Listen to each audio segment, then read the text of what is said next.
Toc toc, pasteur. Shalom, pasteur. Il y a une dizaine d'années, je sortais avec une fille dont je m'occupais de la petite sœur qui avait à l'époque 12 ans. Depuis, nous avons rompu et je suis passé totalement à autre chose. Je suis toujours célibataire et mon ex est dans une nouvelle relation. Mais depuis quelque temps, je commence à avoir des sentiments pour la petite sœur de mon ex qui a maintenant 22 ans et moi 31. La grande sœur m'a avoué qu'elle a encore des sentiments pour moi, bien qu'étant dans sa nouvelle relation, mais je n'ai pas accepté ses avances. Puis-je entamer une relation en Christ avec la petite sœur de mon ex, sachant que sa grande sœur m'aime toujours?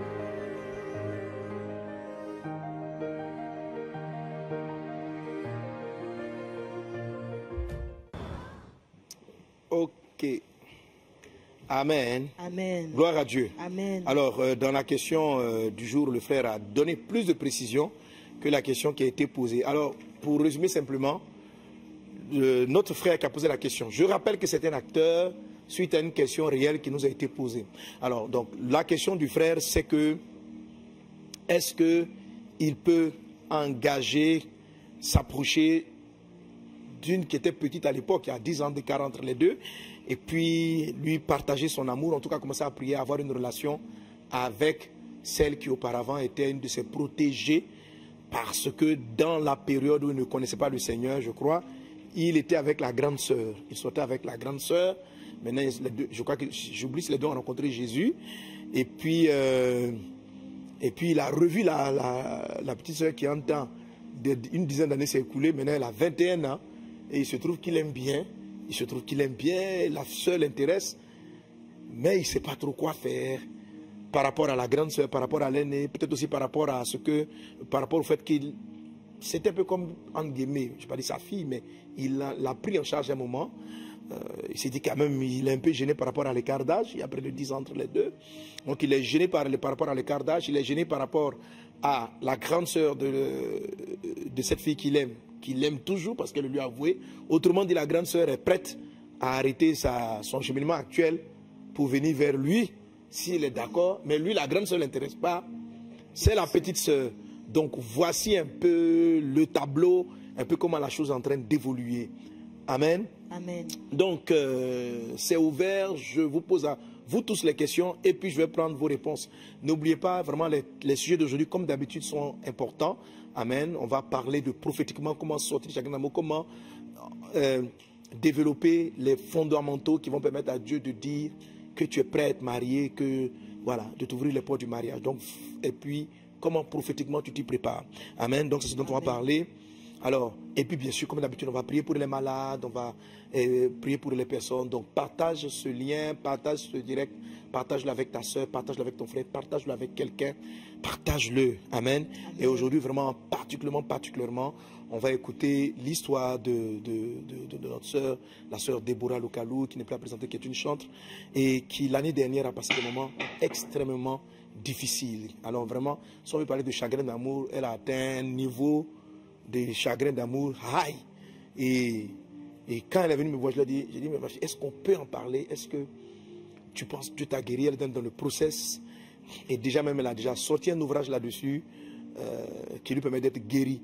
Mais la façon dont Dieu l'a rétabli est très intéressante pour ce que je vais te dire tout à l'heure. Donc par rapport à tout ça, vraiment, ne manque aucune seconde de ce MS Life. Amen. Alors avec mes invités, Déborah, que dirais-tu à ce frère? Il zappe la petite sœur, il l'oublie.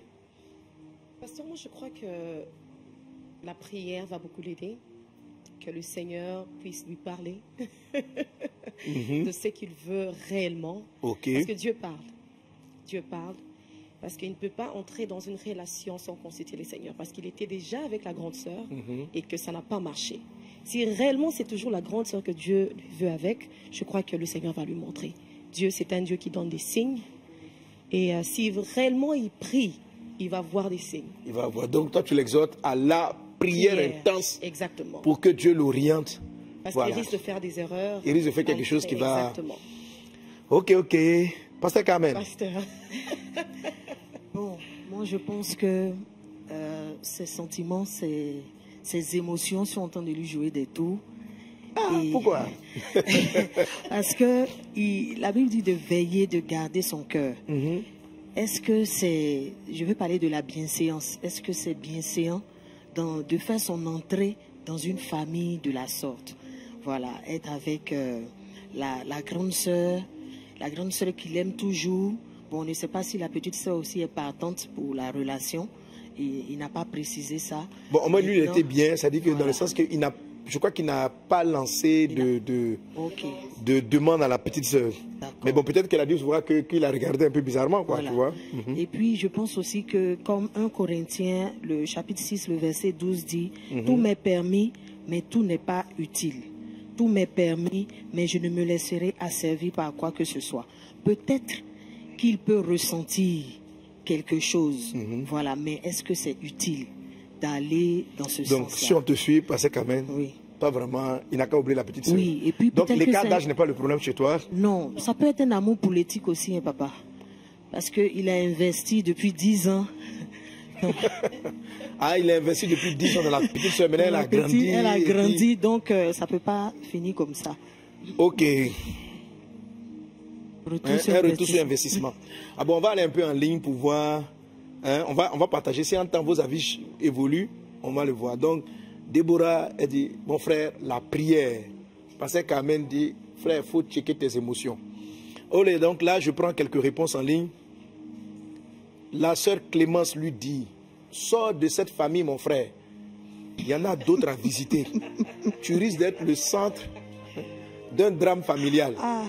Ne sois pas le Jacob entre Léa et Rachel.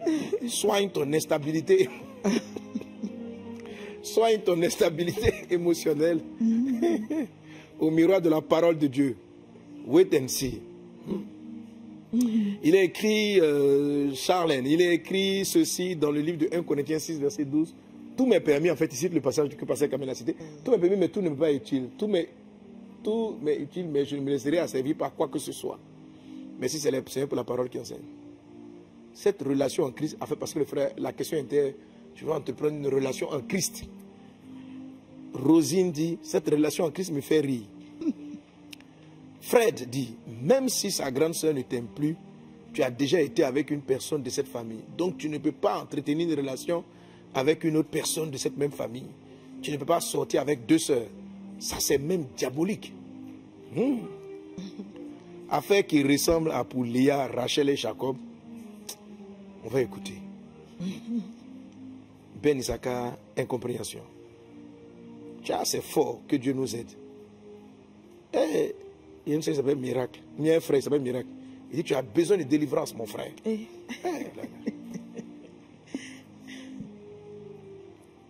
Toi aussi, tu veux commencer une relation en Christ avec la petite sœur.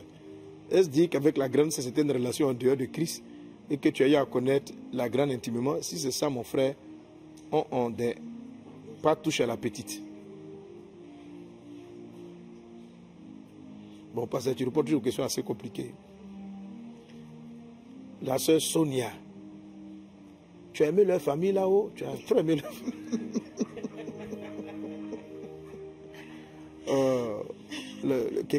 La sœur Jeanne, relation en Christ même est étonnée. Tiens, Jean, tu veux devenir le beau-frère de ton ex. C'est dangereux ça. Hein? C'est dangereux, pasteur. Le beau-frère Oui, le beau-frère de son ex. C'est très dangereux. C'est bien dit ancienne copine. Alors si tu aimes sa petite soeur et qu'elle t'aime également, vous pouvez vous allier en mariage. Ah voilà une seule réponse qui va dans le sens. Si la grande sœur est mature, elle comprendra. On ne doit pas bloquer l'amour, sinon tu vas contre le bonheur de l'autre et c'est un péché. Ce monde-là, avec ses phrases. Quelqu'un, Natis. Donc c'est à cause de toi seulement que la dame a mis au monde ses filles. C'est-à-dire que c'est toi seul qui... Lorraine, c'est la famille de ta destinée, quoi. Qui dit, papa Sanogo, tellement que je suis dépassé, ma prière que le Seigneur donne la sagesse à sa serviteur, comme le roi Salomon a fait de l'histoire. C'est doser un enfant que toi-même tu as nourri. J'imagine la... Bon. j'imagine la tête de notre père. Ça, c'est affairage. Donc, depuis qu'elle a 12 ans, tu la convoites. Je suis sûr que tu l'as vue en tenue d'Adam et Ève à 12 ans. Tu as gâté ton appétit en patience jusqu'à sa maturité. Quel niveau de patience? Non, même Jésus au ciel t'observe et est surpris. Les frères, vraiment. Vous avez des réponses, hein? Oh, Christ. Bienvenue nous éclairer parce que l'amour que tu nous as donné. Bon. En tout cas, il y a une série de réponses. Il y a très peu de personnes qui sont partantes pour... Papa, je voulais demander oui. quelque chose. Est-ce qu'on peut comparer cette histoire-là à celle de Rachel, Léa et Jacob, puisque Jacob... Bon, on n'est pas dans le même cas. C'est-à-dire que Jacob, lui, il a été trompé. Il était induit en erreur par son beau-père, voilà, qui a mené un truc. Donc, il s'est retrouvé marié avec la grande sœur involontairement. Son choix était Rachel. Son choix n'était pas Léa. Et donc, voilà. Tu veux revenir un peu sur ta réponse? Tu as quelque chose à ajouter après la prière? André, toi aussi, en tout cas, tu n'es pas trop pour cette affaire. Non, je ne suis pas trop partante. Mais en même temps, quand même, il faut prier, on ne sait jamais. On ne sait jamais. On ne sait jamais, mais papa, le frère doit vraiment faire attention. Parce qu'en anglais, on appelle ça fling. You can have a fling for someone. Ce n'est pas vraiment l'amour, ce sont juste les sentiments. Donc c'est pourquoi j'ai mentionné la prière, parce que je ne sais pas son cas. Mais qu'il puisse juste laisser ça. Ok. Alors, cher frère... je n'ai pas retenu même son prénom. Bon, même le nom de code. Ok. Alors, depuis le début, nous donnons... Bon, tu vas te parler. Merci Saint-Esprit, parce qu'au travers des réponses que tu nous donnes, tu es clair, ce frère et toutes les personnes qui sont concernées par ce genre de situation, parce qu'elles existent. Merci Père pour tes bienfaits, au nom de Jésus-Christ. Amen. Amen. Ok, gloire à Dieu. C'est vrai, frères et sœurs, qu'on est surpris par ce genre de questions, mais il ne faut pas être surpris. C'est la réalité du monde. Je trouve que les réponses que vous donnez souvent sont un peu dures. Parce que mercredi dernier, on disait, ne rêvez pas l'amour avant le temps. Parce qu'une fois que l'amour est réveillé, c'est très, très, très difficile de le contrôler. C'est très difficile. Ici, dans le cas de figure, en l'occurrence, tu as dans ton cas exactement, tu as la petite sœur qui ne t'a pas encore donné, qui n'a pas encore manifesté un intérêt te concernant, et puis tu as le cas de la grande sœur qui est en cheminement. Le premier, donc, directement dans ton cas, après je vais essayer de l'élargir, c'est vraiment de prendre du recul. Bien sûr, tout commence par la prière. D'abord de prier et puis de prendre du recul. Parce que effectivement, à cause de ce que j'appelle la bonne séance, la bienséance. Voilà.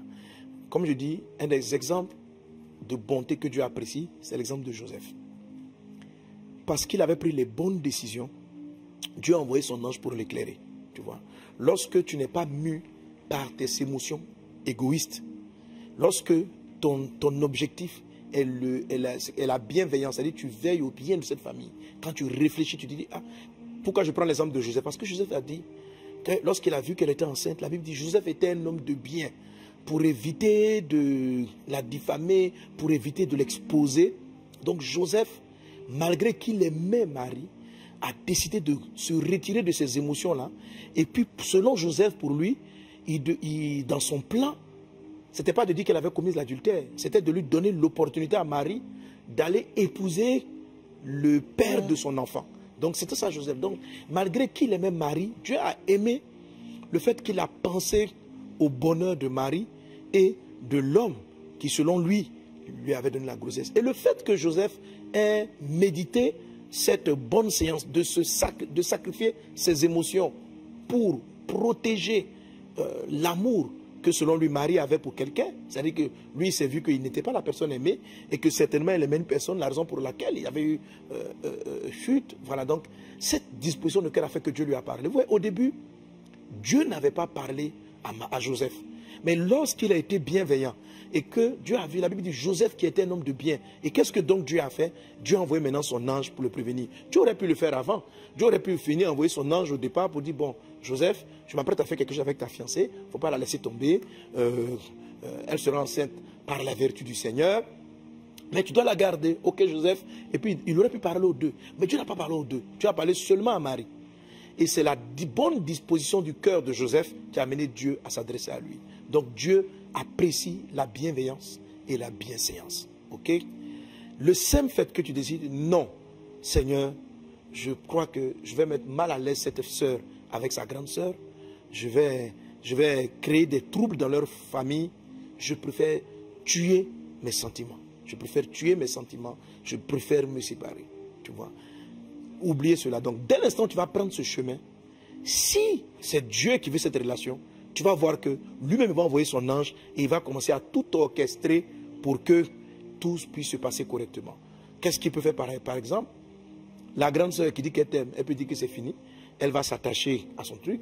Peut-être que la petite sœur elle-même, elle va se lever un matin, elle va venir dire à sa grande sœur, ah, grande sœur, je ne sais pas, mais cette dernière temps, j'éprouve quelque chose, je fais des rêves où je vois ton ancien ami. Et peut-être même que Dieu va tellement disposer leur cœur que la grande sœur va bénir sa petite sœur pour cette relation. Mais toi, de ton côté, fais comme Joseph, c'est-à-dire, sois réfléchi à la bienveillance, au bien de la grande sœur et à ce qui est bien pour la petite sœur. Réfléchis en disant, je ne mettrai pas en conflit deux sœurs, je ne serai pas l'instrument qui va créer la confusion. Cette attitude-là est déjà agréable à Dieu et permet à Dieu de faire accomplir sa volonté. Si la jeune fille, elle est la femme que Dieu veut pour toi, Dieu estime qu'il va vouloir. Il faut savoir que ton cœur bien disposé va permettre au Saint-Esprit de tout orchestrer. L'amour ne doit pas être égoïste, chacun ne doit pas penser à se satisfaire. Lui, moi je l'aime la fille, donc peu importe que ça détruise une famille, ça met des palabres entre grande soeur, petite soeur, ça c'est pas mon problème. Le plus important, c'est que nous vivons nos sentiments. Il ne faut pas raisonner comme ça. Ok? Que Dieu te bénisse abondamment. J'espère que les uns et les autres qui sont confrontés à ce cas, choisissez toujours la voie qui respecte tout le monde, la voie qui crée le moins de dégâts. Ça, c'est votre choix premier. Et vous le confiez entre les mains du Seigneur, et puis laissez le Saint-Esprit orienter les choses. Si cela est de Dieu, Dieu même va créer les circonstances favorables. Si cela n'était pas de lui, ces sentiments-là vont disparaître, et tu tomberas, tu vas voir que Dieu te conduira vers la personne vraiment de ta vie. Ou voilà où tu vas voir que dans le temps qui vont suivre, la jeune sœur va trouver son fiancé, va se marier, et puis ça sera terminé. Mais il faut avoir une bonne disposition de cœur, et Dieu va t'aider. Amen, amen, amen. Amen. Ça vous va pour la réponse? Oui, ça va. C'est bon? Ok, que Dieu te bénisse abondamment. Père Céleste, je veux prier pour tous ceux et celles qui sont dans des situations sentimentales, émotionnelles compliquées, où ils ne savent vraiment pas comment, Seigneur Dieu, quoi choisir, où il y a des conflits éventuels en ce qui concerne leurs relations amoureuses. Je prie afin que tu leur accordes la sagesse de la bienveillance, la sagesse de la bonté, la sagesse, Seigneur Dieu, de vouloir le bien des familles. Père, que tu leur accordes cela et qu'au travers de leur choix, de leur décision, tu opères en apportant une réponse qui vient du ciel. Qu'il en soit ainsi au nom de Jésus-Christ. Amen. Bonne nouvelle! À partir du 7 juin, on se retrouve désormais tous les mercredis à partir de 12h30 pour notre rendez-vous hebdomadaire avec le pasteur Mohamed Sanogo pour le MS Live. Vite à votre agenda, à partir du mercredi 7 juin, une nouvelle saison de révélation et formation nous attendent à l'école des prophètes.